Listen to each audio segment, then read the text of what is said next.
हम आदिवासी से संबंध रखते हैं और इसमें ना केवल आदिवासी है, दलित है, आदिवासी ओबीसी वर्ग के और आपका सवर्ण वर्ग के भी है जी। अगर कोई बात कर रहे हैं, अगर उसके बारे में छानिएगा, उसके बारे में छानबीन कीजिएगा किसी न किसी राजनीतिक दल के कि हमारी मांगे जो हमारी ज़रूरत इन चीज़ों पे है। सरकार हमारा गार्जियन है, हमारे गार्जियन पे अगर हम बात नहीं रखेंगे तो किस पे रखेंगे। नमस्कार, जोहार। अभी हम हजारीबाग में हैं और हजारीबाग में बदलाव संकल्प सभा रखा गया था। उसमें तमाम जगह से लोग बदलाव की इस घड़ी में साथ देने के लिए आए थे। ये जो मेरे पीछे जो लोग दिख रहे हैं, ये जो क्रांतिकारी साथी लोग दिख रहे हैं, ये कोल्हान खरसवां से चल कर आए हैं। यानी कि समझ सकते हैं कहाँ से चलकर कहाँ आए हैं। अब सब इससे समझने का प्रयास करते हैं कि आखिर उतना दूर से आने का क्या मतलब है, बदलाव में अपना क्या जुनून और जज्बा जो है दिखा रहे हैं और उतना दूर से यहाँ आए हैं। सबसे पहले दादा लोग से जानने को। जोहार दादा। जोहार जोहार। मैंने तो बोल दिया कि खरसवां से चलकर, आप बताइए कहाँ से आए हैं। खरसवां से आए हैं, खरसवां के मूल है, खरसवां से ही आए हैं। अच्छा दादा, क्या नाम हुआ आपका, सो बताइए। सिरजन हाईबुरु। कहीं ना कहीं लगता है कि आज जो बदलाव की इस घड़ी में आप लोग उतना दूर से आए हैं, क्या सोच और क्या आशा और विश्वास और उम्मीद के साथ आए हैं इतना दूर? देखिए, कहने भर में देखने भर में खरसवां से हजारीबाग दूर लगता है। हाँ। अगर हम खतियानी अपने आप को समझते हैं तो ये आपका हजारीबाग जो है हम लोग को लगता है कि 2 कदम है, बस अपना बाड़ी है, अपना आंगन है, इस रूप में आए हैं। अच्छा, जिस तरह से अभी जेबीकेएसएस का तमाम जगह का सभाएं चल रही हैं, चलने के बाद ये भी देखा जा रहा है कि जगह जगह पर कम्युनिटी का विस्तार किया जा रहा है। आपके क्षेत्र में जेबीकेएसएस का लहर जो है और इसका विस्तार को लेकर क्या कुछ रणनीतियां तय की जा रही है? देखिए, अच्छी बात है कि जेबीकेएसएस का जो अलग अलग क्षेत्र में कमेटी का जो विस्तार काम कर रहा है, चल रहा है। और इतना आपको भी पता है, हम सबको भी पता है कि किसी भी काम एक साथ नहीं होता है, धीरे धीरे हो रहा है और बहुत जल्द हमारे कोल्हान में भी जो है जेबीकेएसएस कमेटी जो है अपना पांव पसारेगी। कहीं ना कहीं जेबीकेएसएस को कहा जाता है कि ये महतो कुर्मियों का पार्टी है, लेकिन आप लोग आप खुद ही बोलिए कि क्या कहिएगा इसको लेकर। कहने वाले को कहने दीजिए ना, लोग बोलते हैं कहने वाले को कहने दीजिए ना। जेबीकेएसएस एक राजनीतिक पार्टी है, इसमें हर वर्ग के लोग हैं। अब कहने वाले को किस किस का मुंह दबाइएगा। हम आदिवासी से संबंध रखते हैं और इसमें ना केवल आदिवासी है, दलित है, आदिवासी ओबीसी वर्ग के और आपका सवर्ण वर्ग के भी है जी। अगर कोई बात कर रहे हैं, अगर उसके बारे में छानिएगा, उसके बारे में छानबीन कीजिएगा किसी न किसी राजनीतिक दल के संरक्षण में होगा। अच्छा, उन लोग का हजम नहीं हो रहा, इसीलिए इस रूप में उन लोग जो महतो का ठप्पा लगाते हैं। मतलब इधर उधर से बात को घुमाने का प्रयास किया। बिल्कुल, ये निराधार है और ये आरोप जो है निराधार है।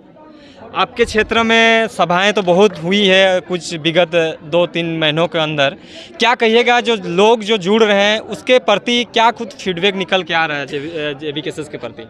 देखिए, अभी जागरूक अभियान चल रहा है, सम्मेलन हो रहा है, आम सभा हो रहा है और इस अभियान के तहत, इस सभा के तहत जो है लोगों में जो अब तक जो उन लोगों के आंख के सामने जो पर्दा गिराया गया है वो साफ तौर पर जो वो पर्दा हट जा रहा है, जिसके कारण उन लोग को जो है सच्चाई क्या है, वास्तविक क्या है, उस चीज़ साफ साफ देख पा रहे हैं। इसी के कारण जो है लोग एक के बाद एक अपने आप से देख लीजिएगा, उस सभा में जो भी बात रखी जाती है उस चीज़ को अमल करते हुए अपने आप जो है इस जेबीकेएसएस के साथ जुड़ रहे हैं और जुड़ने लगेंगे। आप कब से जेबीकेएसएस में जुड़े हैं और जयराम दा को कब से जान रहे हैं? हम जब कोल्हान में जयराम दादा का जो है उस समय हमारे ये एक क्रांतिकारी के रूप में था। उस समय ये पार्टी के रूप में ये स्थापित नहीं हुआ था। हम उस समय से ये जो है एक छात्र आंदोलन के रूप में रहे। हम भी एक पढ़ने वाले छात्र हैं और हमको लगा कि ये आंदोलन मेरे हिस्से की भी है, तो हमको लगा कि इस आंदोलन में मुझे भी अपना साथ देनी चाहिए। तो कहीं ना कहीं आप एक हिसाब से सरकार का विरोध करने का काम कर रहे हैं, जगह जगह पर इतना बड़ा बड़ा सभाएं कर रहे हैं, सरकार को चुनौती देने का काम कर रहे हैं, ये सही है क्या? देखिए, विरोध करने से पहले जो है हम लोग सरकार को आगाह किया है कि हमारी मांगे जो हमारी ज़रूरत इन चीज़ों पे है। सरकार हमारा गार्जियन है, हमारे गार्जियन पे अगर हम बात नहीं रखेंगे तो किस पे रखेंगे। जब बात अगर बात मांगते मांगते या फिर हम अपनी हक को मांग रहे हैं तो पर अगर नहीं करता है तो सुर बदलना पड़ता है और यही सुर आज विरोध का रूप दिया जा रहा है और है भी। तो जेबीकेएसएस को मतलब सत्ता में बैठाने का ठान ही लिए? बिल्कुल ठाने हैं, हम नहीं, पूरे झारखंड ठान लिया है। 2024 में बदलाव दिखेगा? बिल्कुल परिवर्तन आएगा, बदलाव दिखेगा। आपके क्षेत्र में वो माहौल बन रहा है? बिल्कुल बन रहा है, देख लीजिए ना, बन रहा नहीं, कोई शंका नहीं है, कोई संदेह नहीं है। जब जाइए तो पूरा धारा पकड़ लिया है। अच्छा, चलिए दादा, जोहार। जोहार जोहार। तो ये थी पूरी जानकारी। हालांकि तमाम चीज़ों की जानकारी के लिए बने रहें और तमाम जगह से लोग आकर इनका सपोर्ट कर रहे हैं, जेबीकेएसएस को समर्थन दे रहे हैं। तो इसी तरह की जानकारी के लिए हमारे साथ जुड़े रहें, बने रहें। नमस्कार, जोहार। धारण किए हैं, लेकिन मैं आपसे आग्रह करूंगा, यहाँ की जनता की शिकायतें, हो सके आप नए आए हैं, ये फॉर्मूला आप पे लागू नहीं होता है, मैं ये भी नहीं कह रहा हूँ, लेकिन यहाँ के लोगों में राय सुनाई है कि मोटेशन के नाम में बहुत पैसा लिया जाता है। मैं आपको संदेश देना चाहूंगा, माननीय वीडियो महोदय, माननीय सीओ सीओ महोदय, बाकायदा अगर आप परिवार लेकर आते तो आपकी अर्धांगिनी भी सुन रही होगी, मैं मैडम को भी प्रार्थना करूंगा के बाद जब आपकी चर्चा होगी तो इस चर्चा को रखिएगा कि आखिर इतना धन कमा के कहाँ जाइए, फेल हो जाएगा।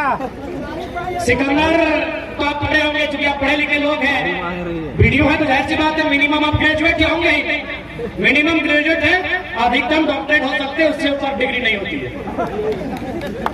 तो मैं आपसे निवेदन करूंगा, और सिकंदर आपने भी पढ़ा होगा, थाना प्रभारी सर आप भी सुन सकते हैं, हालांकि आप हमारे बड़े भाई, लेकिन सुनने में बुराई नहीं है, आप लोग भी रोड में परेशान मत कीजिएगा गाड़ी वाले लोग को।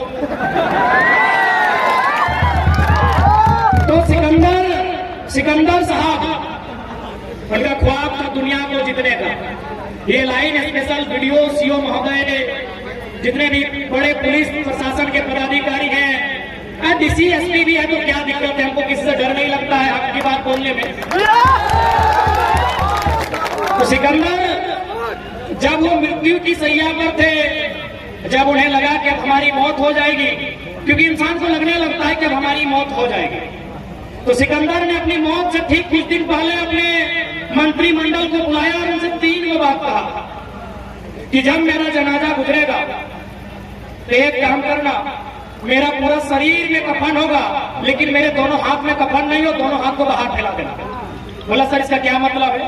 बोला इसका मतलब है ना कि जब मेरा जनाजा गुजरेगा और लोग देखेंगे कि मेरा दोनों हाथ क्यों बाहर है, जो जनाजा उसके बाहर है, तो लोगों को यह संदेश जाएगा कि दुनिया को जीतने वाला सिकंदर खाली हाथ वापस जाए।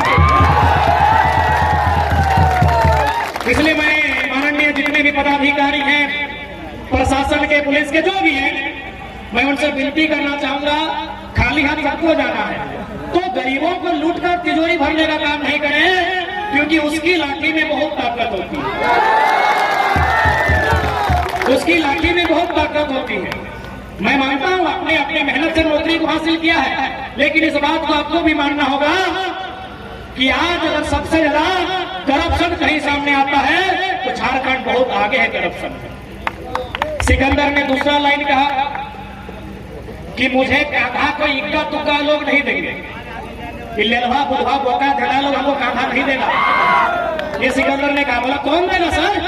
बोला जितना मंत्री महामंत्री सब हमको कांधा देगा। बोला इसका मतलब क्या है? बोला इसका मतलब है कि सिकंदर की सेना में 1 से 30 मार खां थे, 1 से बढ़कर तुर्रम खान थे, लेकिन जब मौत वापस आई सब तमाशा देखते रह गए। तो हो सके वीडियो साहब आपको लगता है कि आपके पास पुलिस है, डीसी भी आपके सपोर्ट में है, एसपी भी आपके सपोर्ट में है, या एसपी को लगता है